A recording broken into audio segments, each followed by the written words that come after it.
بسم اللہ الرحمن الرحیم۔ ناممکن کو ممکن بنائیں۔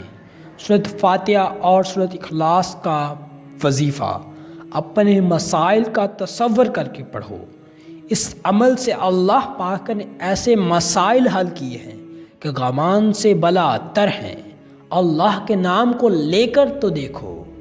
گناہوں سے بڑا امن ہے اور تن ہے، آلودگیوں سے بڑا جسم ہے، لیکن پھر بھی وہ جانتا ہے۔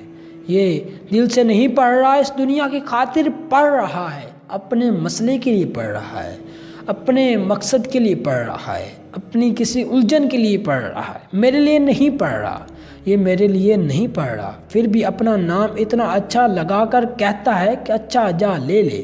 اگر کبھی صرف رب کے لیے پڑھنا چاہے تو اسے رب مل جائے گا، اس کو مدینے والے کی محبت عشق مل جائے گا، اس کو دیدار مصطفیٰ نصیب ہوگا۔ اس لیے سورۃ فاتحہ اور سورۃ اخلاص کو اٹھتے بیٹھے سوتے جاگتے لازمی پڑھا کریں۔